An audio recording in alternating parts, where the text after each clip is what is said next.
No one wants to be a squeaky wheel, but you don't want to be left behind by your doctor either.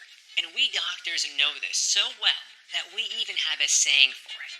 Nice patients come out last. After working with over 10,000 patients in the most vulnerable moments of their lives, like here in surgery, I'm going to share with you the biggest mistakes I've seen patients make so that you don't have to. And for those of you who don't know me, I'm Dr. Anthony Coffey, a Stanford and Harvard trained anesthesiologist and integrative medicine specialist. And here's what you need to know.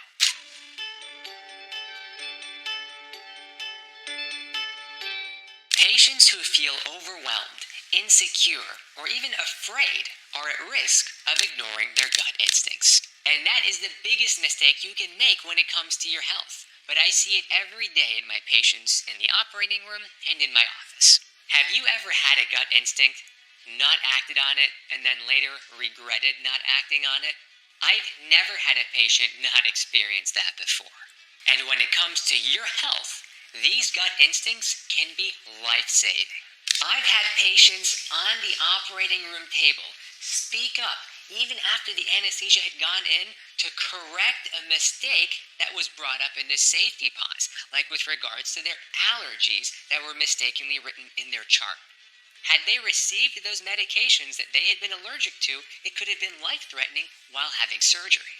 I once had a patient on the table who corrected the surgery team about what side they were doing the procedure on. Imagine if they had just snoozed and imagined that everything would be just fine.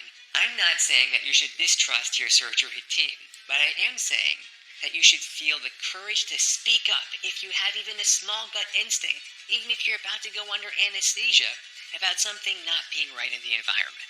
I've had some patients admit to me just before they fall asleep on this table that they've used certain drugs before, and they were too afraid to tell anyone before they ever walked in the operating room.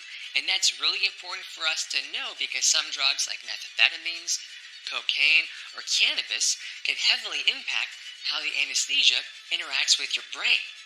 And I'm happy that they trusted their gut to speak up in those final moments before falling asleep. I once had a patient who had eaten a bagel with cream cheese just a couple hours before their surgery, and they thought it would be perfectly okay.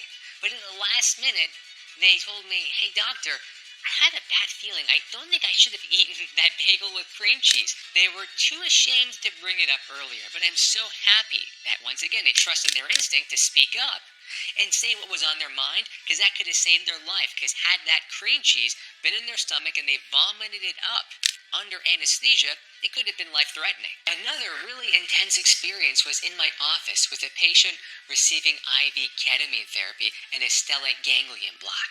And right before we started their IV ketamine, they told me something they had never told anyone else before about a sexual trauma that had happened years ago. I am so grateful that they told me about this because that completely influenced my protocol that I had designed for them.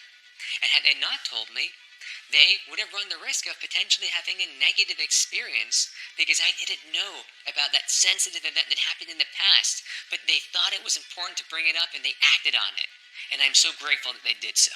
Another time, and maybe the most extreme example in my practice, was with a patient that was so severely depressed, but so elegant and well put together that they fooled me. I thought that their depression was modest, and I was about to walk out the door, and this patient had the courage to grab my arm and say, "Doctor, I'm not feeling well. Don't look at this. I'm really not well inside." That threw me for a spin. But it fundamentally changed the protocol that I had for her, and I believe it helped her get the care that she deserved to help her heal faster and more effectively. Doctors should not have an ego when it comes to caring for patients. So you can see 3 reasons here why some patients don't get the care that they deserve. Number 1 is around fear of being judged, fear of maybe being called annoying. Number 2 is having been gaslit.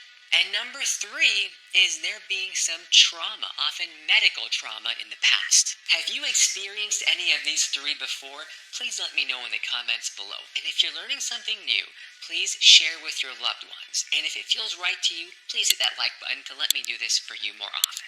Here's what you need to know about each of these three. Number one is fear. Fear leads us to being fake nice. Being professional and respectful is the key to building trust. And if there is no trust, there's virtually no healing in a relationship. Fear of judgment, letting your doctor down, or even being annoying can lead to fake niceness. I see it all the time in my patients when we're talking about them taking their medications on time or following their diet, exercising, meditating, or whatever it may be. My tip-off is if the patient goes into smile and nod mode. Like they just smile and nod at whatever I'm saying, even if it doesn't actually match what the conversation is about. I see this really commonly in patients who are hard of hearing or don't speak English well.